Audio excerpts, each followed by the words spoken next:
Welcome back to Bible Shorts, episode 91, Nehemiah, after the Persians defeat the Babylonians.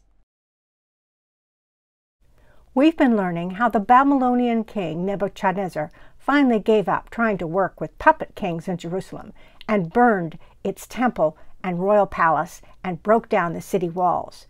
Many of the Jewish people had been taken away to Babylon, where they settled, raised families, and tried to keep hope that God's promise that someday they would be able to return to Jerusalem would come true.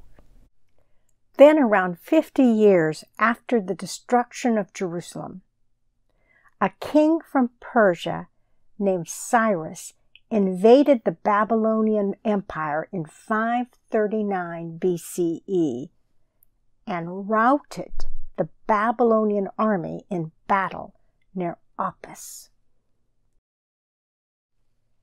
After 2 weeks, Cyrus was welcomed into Babylon with festivities.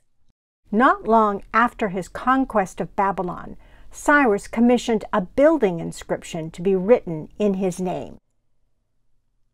This baked clay cylinder is better known as the Cyrus cylinder, and it serves to explain and justify Cyrus's conquest of Babylon to a Babylonian audience. It is 9 inches wide by 4 inches tall. What makes it unique is not its form, but rather the policy it records. Cyrus's decision to allow deported peoples to return to their settlements and to restore their desecrated sanctuaries. The cylinder itself refers to the restoration of temples and repatriation of exiled peoples, but does not specifically mention Judah or Jerusalem. Thereafter, the first wave of Jewish exiles returned to Jerusalem. The area under the control of the Persians was now called the province of Yehud. With the permission of the king of Persia, the returnees began to rebuild the temple, but progress was very slow. Finally, 20 years later, in 516 BCE, the temple was finally finished, though it looked nothing like Solomon's temple. There was no Ark of the Covenant in the Holy of Holies, but they did have a menorah, the altar of incense, and the table for the showbread.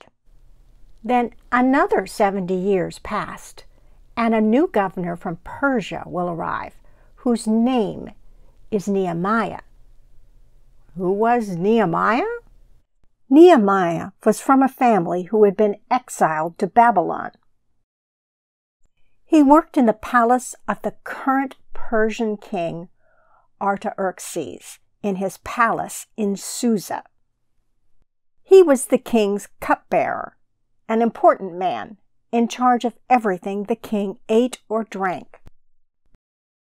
One day, Nehemiah's brother and some other men visited him at the palace. They had come from Jerusalem. "What is happening there?" Nehemiah asked. "Are the people who have gone back building Jerusalem again?" The men had nothing but bad news for Nehemiah. "No," they said. "The city of Jerusalem is still not in great shape. The walls and gates are all broken down. Very few people live there." Nehemiah prayed to God. "You've kept all the promises you made to your people," he said. "We are the ones who have done wrong. Please hear my prayer and keep your promise to restore us." Nehemiah tells us, in the 20th year of King Artaxerxes, when wine was served to him, I carried the wine and gave it to the king. Now, I had never been sad in his presence before. The king said to me, "Why is your face sad since you are not sick? This can only be sadness of the heart." Then I was very much afraid. I said to the king, "May the king live forever. Why should my face not be sad when the city, the place of my ancestors' graves, lies waste and its gates have been destroyed by fire?" Then the king said to me, "What do you request?" I said to the king, "If it pleases the king, and if your servant has found favor with you, I ask you that you send me to Yehud, to Jerusalem, to the city of my ancestors' graves, so that I may rebuild it." And so it pleased the king to send me as governor of the area.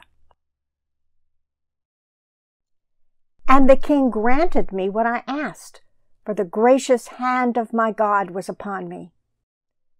It was a long and dangerous journey for Nehemiah and his men from Susa, the king's capital, to Jerusalem. It may have taken as long as 4 months. Nehemiah tells us, "I came to Jerusalem and was there for 3 days. Then I got up during the night, I and a few men with me. I told no one what my God had put into my heart to do for Jerusalem." The only animal we took was the animal I rode. I went out by night by the valley gate, and I inspected the walls of Jerusalem that had been broken down and its gates that had been destroyed by fire. Then the next day I said to the people, "You see the trouble we are in, how Jerusalem lies in ruins with its gates burnt. Come, let us rebuild the wall of Jerusalem so that we may no longer suffer disgrace." Then they said, "Let us start building." So they committed themselves to the common good. They divided into groups. Each group worked on the section of the city wall which was near their own home. But when Sanballat the Horonite and Tobiah the Ammonite official and Geshem the Arab heard of it, they mocked and ridiculed us, saying, "What is this that you're doing? Are you rebelling against the king?" Who were these people? Sanballat, Tobiah, and Geshem were other regional governors serving under the king of Persia in the areas surrounding Jerusalem. They all plotted together to come and fight against Jerusalem and stir up trouble against it. So Nehemiah stationed some of the people behind the lowest points of the wall at the exposed places, posting them by families with their swords, spears, and bows. Nehemiah tells us in the Bible, "From that day on, half of my men did the work, while the other half were equipped with spears, shields, bows, and armor from the first light of dawn till the stars came out. And neither I nor my men nor the guards with me took off our clothes. Each had his weapons, even when he went for water." It took them only 52 days to finish the wall. Nehemiah called all the Jews who still lived nearby to come into the city. He asked a priest by the name of Ezra to read to all the people God's message to them from a scroll of the book of the law that Ezra had brought back with him from Babylon. Ezra read it aloud from daybreak until noon as he faced the square before the water gate in the presence of the men, women, and others who could understand. On the second day, he came to the part of the scroll that talked about Sukkot, the week-long festival that celebrates the fall harvest, commemorating the 40 years that the Jewish people had spent in the desert after escaping from slavery in Egypt. Ezra told them, "Go out into the hill country and bring back branches from olive and wild olive trees and from myrtles, palms, and shade trees to make temporary shelters." So the people went out and brought back branches and built themselves temporary shelters, and they celebrated for 7 days, and their joy was very great. Then, at the dedication ceremony for the completion of the wall, Nehemiah said, "The city is strong. We shall worship God in his temple and ask him to make it special again."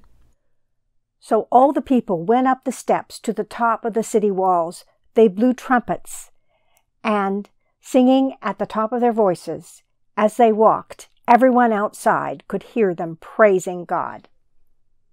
Now that they were home again, home in Jerusalem, as they marched around their city, God's people thanked him for keeping his promise. What's next? Look for Bible Shorts episode 92, The Book of Esther, Part 1.